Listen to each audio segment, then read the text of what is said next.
Buenas noches, estimados. El tema que nos tocó exponer es conductismo. El grupo está compuesto por los diplomantes Alarcón Rojas Jenny, Álvarez Sarabia Jaime, Ancayo Ventura Joel, Antesana Molina Nelson, Argote Rivas Daniel, Chuari Martínez Ángel, a cargo del docente el licenciado Carlos Franz Limachi Lazarte, del módulo 1, Pedagogía de la Educación Superior basada en competencias. El conductismo se centra en la adquisición de destrezas y habilidades en el razonamiento y en la adquisición de conceptos para el aprendizaje. Edward Lee Thorndike, en su teoría del aprendizaje, nos dice que el conexionismo es la asociación de estímulos y respuestas que presentan los fenómenos de la mente y del comportamiento. Aprendizaje por ensayo y error. El aprendizaje por ensayo y error ocurre de manera gradual, a medida que se establecen las respuestas exitosas y se abandonan las respuestas fallidas. Las conexiones se forman de manera mecánica, por medio de la repetición. El aprendizaje implica la formación de asociaciones entre las experiencias sensoriales y los impulsos nerviosos, que se manifiestan en una conducta. Leyes del ejercicio y del efecto. La ley del ejercicio tiene dos partes. La ley del uso, según la cual cuando un estímulo recibe respuesta se fortalece la conexión, y la ley del desuso, de acuerdo con la cual cuando no hay respuesta para un estímulo, la fuerza de conexión se debilita o se olvida. La ley del efecto. Cuando se establece una conexión modificable entre una situación y una respuesta, y esta va acompañada o seguida por un estado de satisfacción, dicha conexión se fortalece o se incrementa. Cuando la conexión se establece y va acompañada o seguida por un estado de insatisfacción, su fuerza se debilita. Otros principios. La ley de la disposición, que afirma cuando alguien está preparado, dispuesto a actuar, si lo hace se siente recompensado, mientras que si no lo hace se siente castigado. El principio de cambio asociativo se refiere a una situación en la que las respuestas emitidas ante un estímulo específico terminan por presentarse ante un estímulo completamente diferente si se van haciendo pequeñas modificaciones en la naturaleza del estímulo. Revisiones de la teoría de Thorndike. En 1932, Thorndike descartó la ley del ejercicio cuando descubrió que repetir una situación no necesariamente imprime las respuestas. Con respecto a la ley del efecto, las recompensas fortalecen las conexiones, pero los castigos no necesariamente las debilitan. Thorndike y la educación. Principios de enseñanza. Los profesores deben formar buenos hábitos con los estudiantes. Seriación con los programas. Una habilidad debe introducirse. Disciplina mental. Es la creencia de que aprender ciertas materias contribuye a mejorar. El influyente trabajo de Thorndike provocó que los educadores rediseñaran los programas dejando de lado el modelo de la disciplina mental. Condicionamiento clásico es el proceso de aprendizaje mediante el cual un organismo establece una asociación entre un estímulo condicionado, EC, y un estímulo incondicionado, EI, siendo el EC capaz del condicionamiento clásico de Ivan Pavlov, elicita una respuesta condicionada RC. Pavlov ve un experimento donde observa que los perros solían salivar al ver al asistente que llevaba la comida, e incluso ante el sonido de sus pasos, Pavlov se dio cuenta que el asistente no era un estímulo neutral del ambiente para el reflejo de la salivación, sino que había adquirido ese poder al quedar asociado a la comida. El condicionamiento clásico se divide en procesos básicos. El condicionamiento clásico es el procedimiento de varios pasos que en principio involucra la presentación de un estímulo incondicionado en la cual provoca una respuesta incondicionada. Pavlov utiliza el mismo experimento donde el perro hambriento come carne en polvo, y esto provoca la salivación para condicionar al animal. Pavlov decía que era necesario presentar de manera repetida un estímulo que originalmente era neutro durante el periodo breve antes de presentar EI. Pavlov a menudo utilizaba un metrónomo como estímulo neutro y vio que en los primeros ensayos el sonido del metrónomo no producía salivación, pero con el tiempo el perro salivaba al oír antes de la presentación de la carne en polvo. Pavlov dice que el metrónomo se convirtió en un estímulo condicionante que producía una respuesta condicionada similar al EI original. Variables informativas. Pavlov hace otro experimento, donde creía que el condicionamiento es un proceso automático que ocurre por la repetición de emparejamientos. Influencias biológicas. Pavlov creía que en cualquier estímulo percibido puede condicionarse a cualquier respuesta. Sin embargo, en investigaciones posteriores demostraron que no siempre es posible generalizar el condicionamiento en cualquier especie. Era peculiar la respuesta que se podía condicionar a ciertos estímulos a otras. Reacciones emocionales condicionadas. Pavlov aplicó los principios del condicionamiento clásico en la conducta normal y analizó cómo se podrían desarrollar las neurosis y otros estados patológicos. Decía que es posible condicionar cualquier respuesta a cualquier estímulo.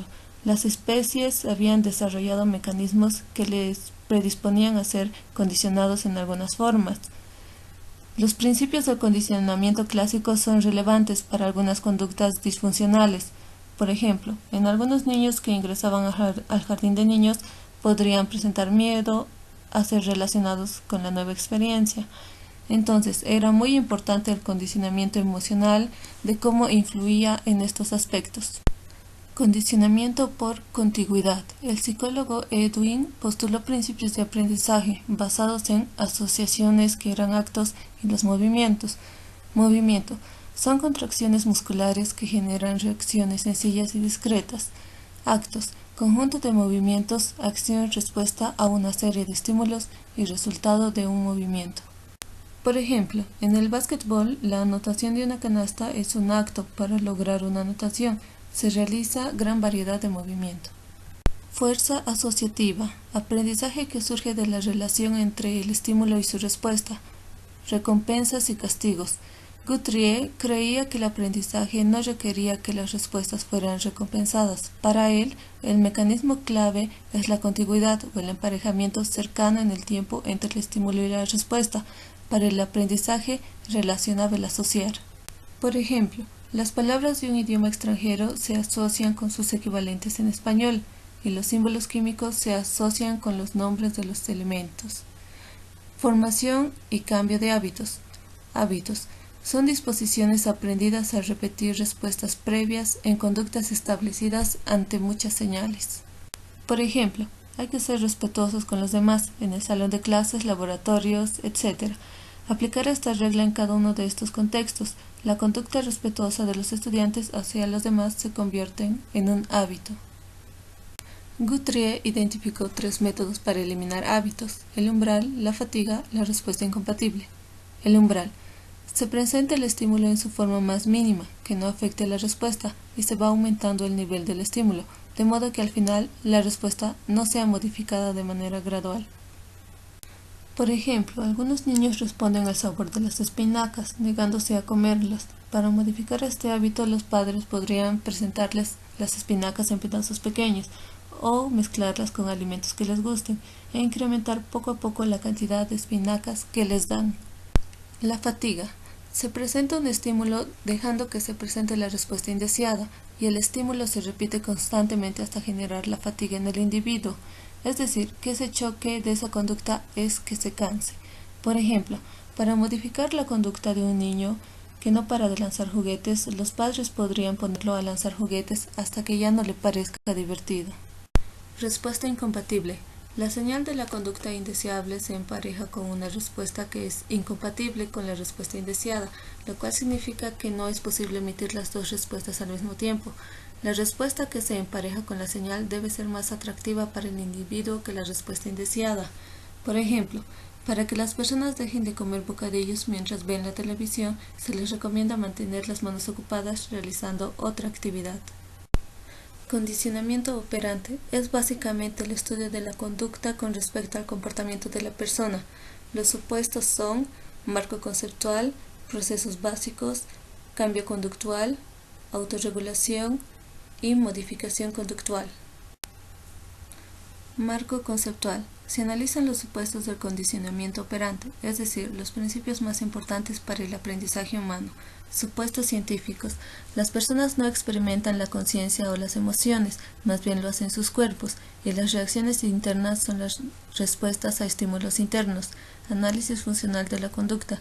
Skinner se refirió a estos medios para examinar la conducta como análisis funcional de variables externas, variable dependiente y variables independientes. Las conductas operantes actúan sobre el ambiente y su probabilidad de ocurrencia aumenta o disminuye debido al reforzamiento. Procesos básicos. En esta sección examinaremos los procesos básicos de condicionamiento operante. Reforzamiento. El reforzamiento es el responsable de fortalecer la respuesta, es decir, se refiere al incremento de la tasa de respuesta o al aumento de la probabilidad de que ocurra la respuesta.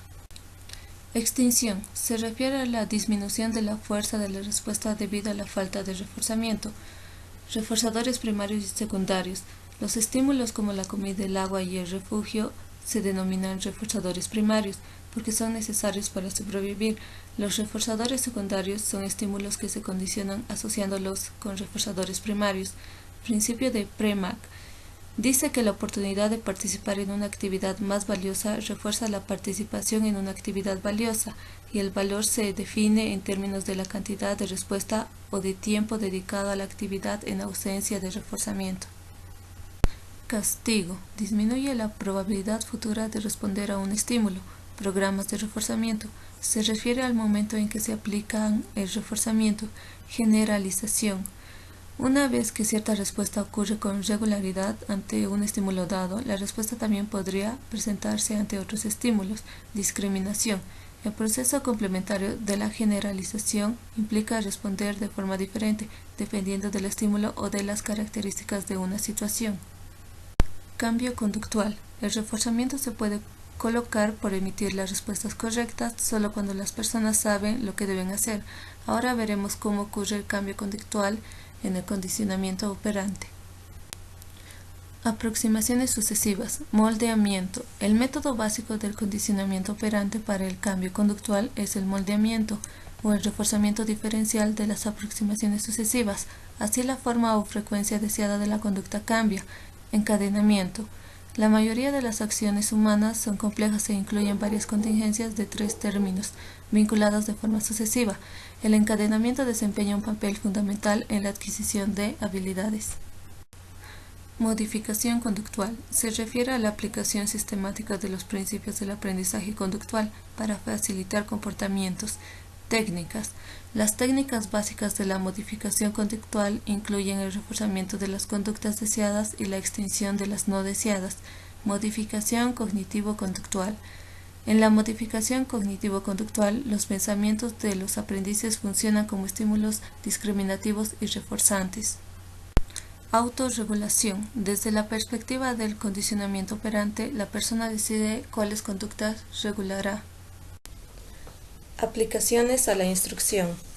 Skinner planteó los siguientes problemas educativos. ¿Por qué a un estudiante le gusta o no trabajar en sus tareas? ¿La retroalimentación del docente al estudiante es en tiempo oportuno? ¿El tiempo de aprendizaje es necesario? Por lo cual define 4 puntos para mejorar. 1. Presentar el material en pequeños pasos. 2. Los aprendices responden de forma activa en lugar de forma pasiva. 3. Los profesores dan retroalimentación inmediata después de las respuestas de los estudiantes. 4. Los alumnos van aprendiendo el material a su propio ritmo. Para poder aplicar los puntos planteados anteriormente es necesario definir los objetivos conductuales, los cuales para obtener los resultados esperados de un proceso de instrucción aplicado, el objetivo conductual debe tener 4 partes para poder definirlo. Grupo de estudiantes. Las conductas del estudiante. Las condiciones o contextos donde el estudiante aprenderá. Los criterios de evaluación. La formulación de esos objetivos permite al profesor definir los resultados importantes del aprendizaje para la selección de las lecciones y los exámenes adecuados, definiendo también qué contenido puede dominar nuestro estudiante. Estos objetivos permiten que los estudiantes se concentren en el material relevante para dichos objetivos y descarten el resto. Otro factor importante es el tiempo de aprendizaje. Los factores que influyen son el tiempo necesario para aprender. Este factor es variable en cada estudiante, ya que depende del conocimiento previo que se tiene sobre el tema, las habilidades, actitudes personales, ya que si el estudiante no tiene un conocimiento previo, sólido o simplemente no tiene conocimiento alguno, le llevará más tiempo poder comprender nuevos conceptos, los cuales tal vez nunca se puso a analizar. Habilidad para entender la instrucción. Este es otro factor variable, ya que las personas entendemos mejor las diferentes formas. Algunos tienen memoria fotográfica, entienden mejor con imágenes, otros escuchando tienen la facilidad de recordar, mientras que otros, a través de la lectura, comprenden más rápido. La calidad de la instrucción. Este factor define la forma de presentar la tarea a los alumnos. Implica dejarle en claro al alumno lo que necesita saber para poder realizar dicha tarea, definir qué es lo que aprenderá y el punto de inicio para comenzar a realizar con éxito dicha tarea, proporcionando también un contacto adecuado con los materiales de aprendizaje, brindándole un fácil acceso a los mismos y aclarando sus dudas a través de la retroalimentación. Tiempo dedicado de aprendizaje. Este factor es influido por el tiempo asignado al aprendizaje. Lamentablemente, cada institución define el año académico asignando los tiempos fijos y que deben cumplirse para el aprendizaje, debido a que algunos estudiantes pueden presentar problemas para captar el material de una manera rápida. Este factor se convierte en limitante para el tiempo dedicado al aprendizaje. Tiempo que el estudiante está dispuesto a dedicar al aprendizaje. Este factor depende de las prioridades que tenga el estudiante. Es por esa razón que hay que tratar de que el estudiante tomó con prioridad nuestra materia, manteniendo su interés a través de la motivación. Se buscaron soluciones a este problema, tratando de cambiar lo establecido. Por ejemplo, en las escuelas secundarias, donde el horario tradicional es de 6 horas, aplicar un horario en bloque, lo cual propone definir grupos de estudiantes y reunirlos en días alternados durante periodos más largos por día. Esto para que, dependiendo de los temas que requieran un mayor tiempo, dispongan del tiempo necesario y ya no se encuentren limitados por los periodos de clase tradicional de 50 minutos. Otra posible solución serían los programas extraescolares. Aprendizaje del dominio. Permite modificar la conducta de cada individuo, determinando sus habilidades al inicio y brindando diferentes metodologías, dependiendo del caso, para que tenga el mismo aprovechamiento en el aprendizaje. Este procedimiento comienza a partir de definir el dominio. Definimos el nivel de estudiantes que tenemos como objetivo, dependiendo de la unidad de aprendizaje que vayamos a asignar en base a los objetivos planteados. Planteación para el dominio. Para esto se planean procedimientos de instrucción, tanto para el docente y para el estudiante, y se busca realizar una evaluación y obtener por medio de la retroalimentación el porcentaje de estudiantes que cumplan con el dominio, para que así el resto de estudiantes puedan recibir tutorías individuales, materiales complementarios, entre otros. Comenzar la enseñanza en el dominio establecido. Para tener un buen comienzo es necesario separar a los estudiantes a través de un examen que certifique si el estudiante cumple con los objetivos establecidos en el dominio, para así formar grupos de estudiantes que tengan dicho dominio y colaboren transmitiendo sus conceptos a los que no lo tienen. Evaluación para el dominio. Consiste en exámenes sumativos. Si el estudiante tiene un nivel superior o equivalente al nivel del dominio del curso, éste recibirá una calificación de 10, siendo el nivel de dominio de cada estudiante lo que define directamente su calificación.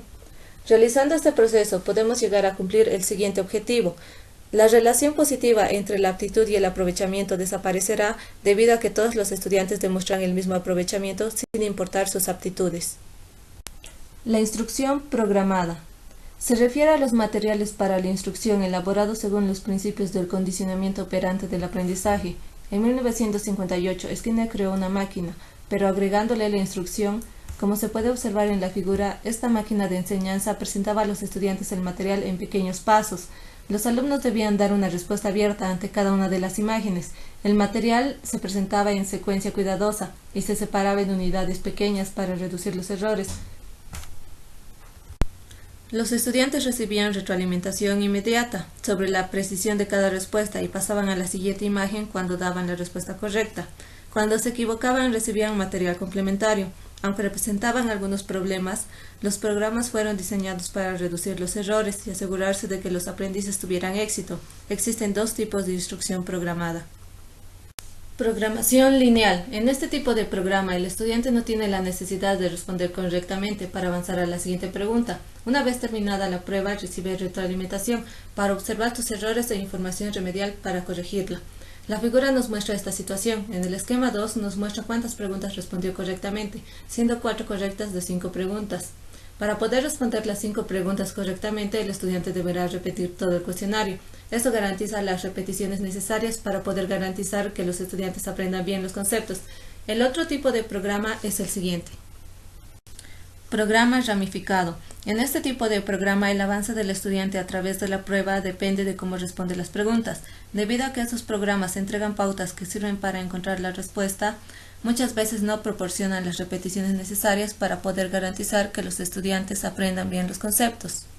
Como se puede observar en la figura, el estudiante puede responder muchas veces sin intentar razonar, simplemente eligiendo todas las respuestas hasta que el programa le diga que es la respuesta correcta. Este hecho es perjudicial para el aprendizaje del estudiante, pero en caso de ser usado correctamente, al brindar mayor información sobre cada respuesta que el estudiante elija, permite un mayor aprendizaje de nuevos conceptos. Contrato de contingencia, también llamado contrato conductual, es el procedimiento de cambio en el que se llega a un acuerdo entre las personas que desean que una conducta cambie, padres o profesores, y las personas cuya conducta quieren cambiar, hijos o estudiantes. El contrato conductual es un documento escrito que explica las acciones que el sujeto está de acuerdo a realizar y establece las consecuencias del cumplimiento y del no cumplimiento de tal contrato. Implica relaciones del tipo sí, entonces, entre las conductas y consecuencias. Por ejemplo, María García ha tratado sin éxito de aplicar varias técnicas de motivación para animar a Jaime, uno de sus estudiantes, a realizar su trabajo de literatura. Ellos podrían elaborar un contrato para resolver las conductas inapropiadas. Primero, deben realizar el problema, identificar la conducta deseada y elaborar una lista de las consecuencias y el esquema temporal para cumplir con los términos del contrato.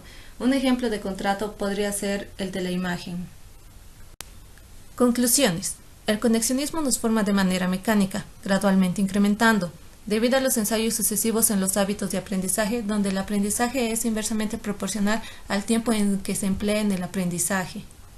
El condicionamiento clásico radica en un simple hecho de facilitar el proceso de aprendizaje, ya que con la utilización de las diversas técnicas y estrategias del condicionamiento se logran desarrollar habilidades cada vez más por la asociación de estímulos y con esto la capacidad de aprendizaje aumenta. También que dicho condicionamiento estipula que se va debilitando gradualmente y desaparece después de un tiempo cuando el estímulo neutral es aplicado en ausencia del estímulo no condicionado. Desde la perspectiva del condicionamiento operante, la persona decide cuáles conductas regulará, establece los estímulos discriminativos, evalúa el desempeño en términos de cumplimiento con el estándar y administra al reforzador. Guthrie, como teórico de la educación, realizó grandes aportes en la forma en la que aprenden los alumnos, que hoy en día son base de nuestro modelo educativo. Las investigaciones y resultados de Guthrie son base para publicaciones posteriores, por ejemplo, la enseñanza y aprendizaje situado y el aprendizaje significativo. Aprovechar más el tiempo de instrucción, realizando una instrucción individualizada para poder aumentar la eficiencia del aprendizaje en el estudiante. En el método de instrucción, el objetivo es lograr paso a paso submetas en nuestros estudiantes desde una conducta inicial hacia una conducta final deseada, siendo cada una de ellas una modificación de la anterior, pero para que esto sea factible, la instrucción debe ser programada, permitiendo al estudiante iniciar con el material que corresponde a su nivel de desempeño, permitiendo que avance a su propia velocidad. En los sistemas de instrucción programada, los estudiantes responden y trabajan a su propio ritmo, obtienen una retroalimentación inmediata, obteniendo información remedial inmediata para corregir sus errores. En casos donde la motivación es muy difícil, se puede aplicar un contrato de contingencias. Es un acuerdo entre el profesor y el estudiante en el que especifica el trabajo que este último realizará y el resultado esperado por el desempeño exitoso. Muchas gracias por su atención.